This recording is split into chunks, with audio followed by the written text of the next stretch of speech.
You're on the red carpet. If I get murdered, you niggas is gonna sit there and beef with each other instead of fighting the cause?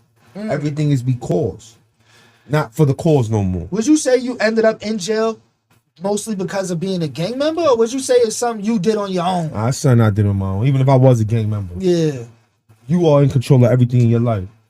So whatever you decide to do, not to put your personal business out there, but even in your situation, when you went through what you went through, you did that. Yeah, no, for real. You had control of it. Yep.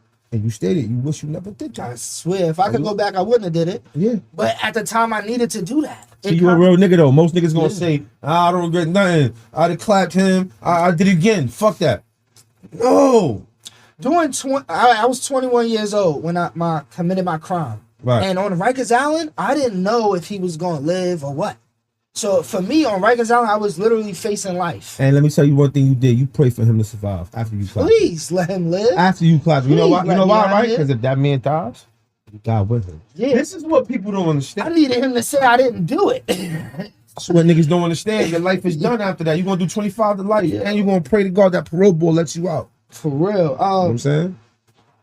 So I feel like you also stated in one of your rhymes, I believe, that at 21 you went to jail and you were sentenced to 8 years. Oh, excuse me. Let me reiterate that. At 27, I was sentenced to 8 years. At 27, okay. 21, I was sentenced to 4. Okay, so you did 2 state bids. I did 3. 3 state bids. Remember, I've been going to jail since 13, 14. And then now juvenile, escaped from Spofford, did that, and then when I turned myself in, I had to go to Rikers Island at 16. I swear. I saw around all that time where I was telling you about the whole 05 and shit. and Yeah. all that. So at 27, you do 8 years. At 27, I do 8 years. I get locked up to go to court, and then they sentence me. And you're in jail at that time. You were a gang member. Full blown bad boy Lion King. Full blown. And what was your ideology walking into it? Did you have kids at that time?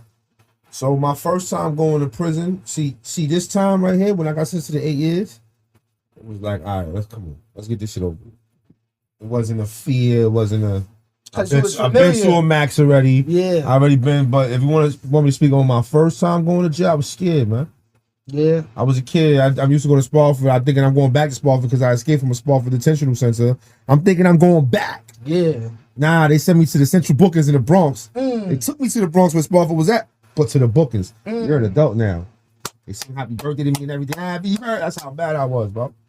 Like in Brooklyn. Crazy. And let me tell you something. My first time in any facility, at any time that I went to Spofford, nervous. From Spofford to the big boy, scared, difference. Nervous, scared, different. Yeah. Went to Rikers Island, scared. Yeah. Yeah. And I ain't go to Mall one like everybody do. I had to go to Captain Restraint straight too because I escaped. I had to escape on my record. I had to get escorted. Yeah, I see niggas don't realize that. So now I'm in the most demonistic house, which is Capitol Restraint. This is where every nigga that's wild and every crib is going in. Yeah, going in. Red ID mittened up. You going in, you get escorted everywhere. And then them red IDs make people feel even more badder. So everybody's looking at you, so you feel like you're more of a demon. So let me ask you this. Because I went to jail one time at 21, and I ain't going back. I be trying my hardest, bro. You know it's hard. Niggas attempt you. Yeah. Niggas will try you. They try to pull a card that's not there, and it's like, what? I can show you my cards. You know what I'm saying? But it's really hard. But how do you go to jail that first time you was young? Scared, you ain't really know. Second time, you experiencing it again. And then a third time. What's going to keep you from going again? How does that happen? Like, how does someone get caught in the system where they keep going? So I'm going to break it down. I'm going to keep me from doing it again. See, the difference between the old me and the new me, I let my friends pick me. I didn't pick my friends. Get it? That's the other thing.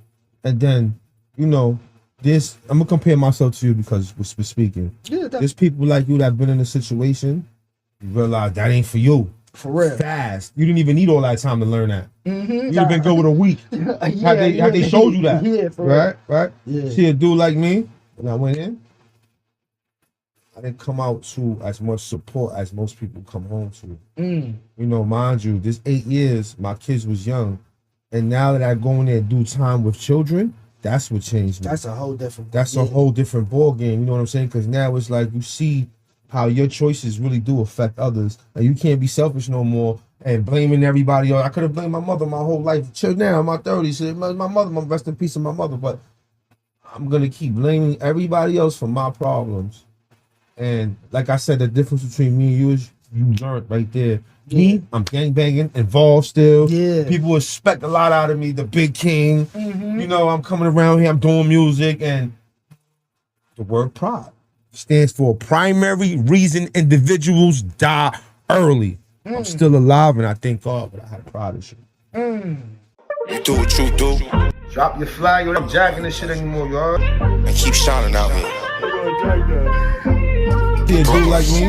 Are you okay? I can see you in distress, going low-key. You need somebody to confide in on the low-key. You talk to people who be judging, you don't know, man. Like you don't know, man.